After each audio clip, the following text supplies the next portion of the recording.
सबको खुशामदीद हमारे new blog में। आज होगी कुछ कुकिंग और कुछ घर के काम। हाँ भाई अम्मी, आज आप क्या कर रही हैं? मैं हनान के लिए ये अनार छील रही हूँ। हनान को पसंद है ना।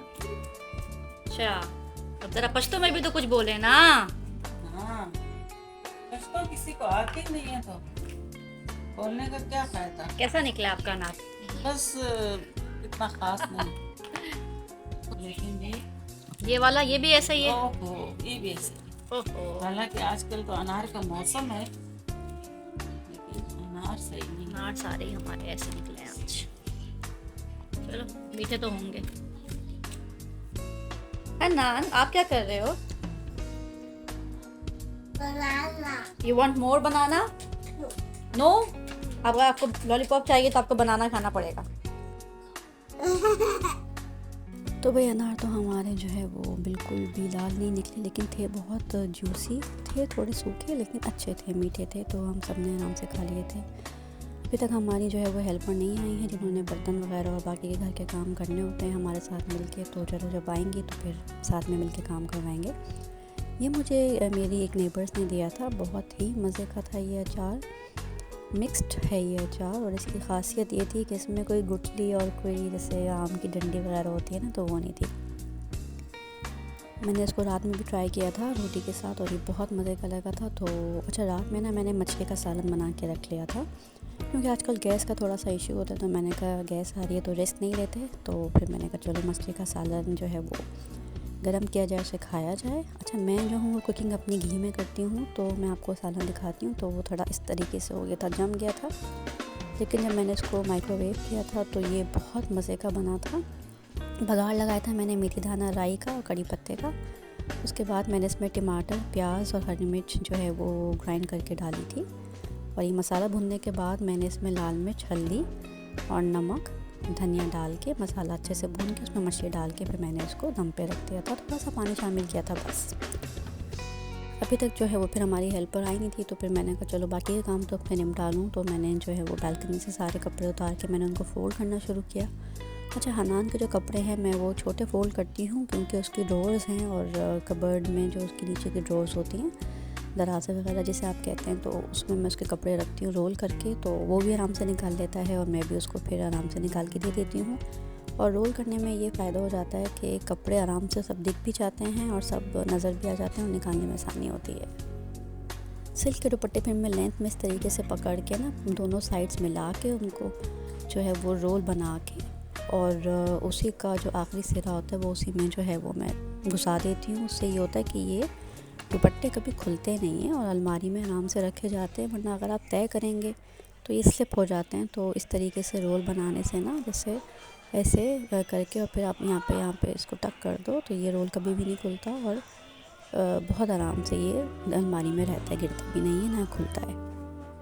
बाकी जो मेन के ट्राउज़र होते हैं वो मैं इस तरीके से रोल करती हूँ, लंबे लंबे करके फिर मैं कबर्ड में रखती हूँ, क्योंकि आदमियों के पास ज़्यादा ग्रे और ब्लैक और ब्राउन कलर की ही चीज़ें होती हैं, तो वो जो है वो तय लगाओ तो समझ में नहीं आता कौन सा क्या है, लेकिन अगर रोल करो तो दिख भी जाते हैं। अच्छा, सॉक्स से मैं फिर इस तरीके से एक अपसाइड डाउन करके उनको रोल करके और एक में मैं जो है वो टक कर देती हूँ इस तरीके से।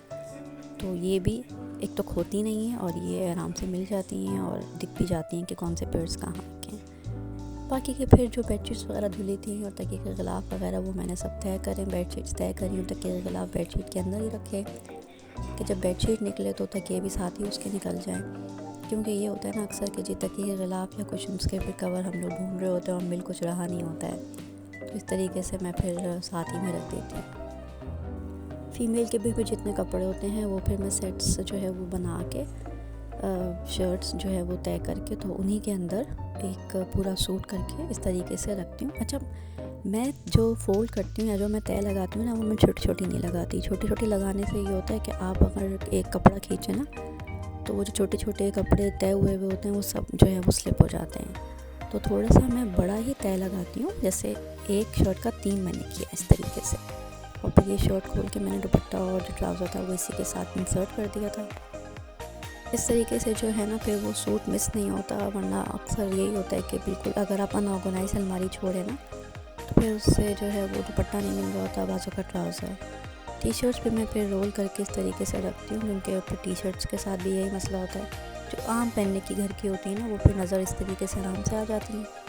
फिर जो बाकी अच्छी वाली होती हैं जो बाहर पहनने की होती है, फिर वो मैं हैंग कर देती हूँ।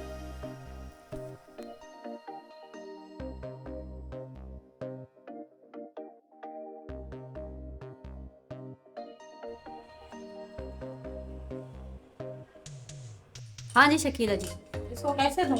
इसको आप यूँ करें ना, वो जो नीचे पड़ा हुआ है ना स्पंज, वो स्पंज में डालें और इसी का डंडा पलट के, छुरी पलट के, हाँ इस तरह कर लें। हमारी आ गई हैं हेल्पर। आज बेचारी को थोड़ी सी देर हो गई, क्योंकि ये क्या कर रही थी आप?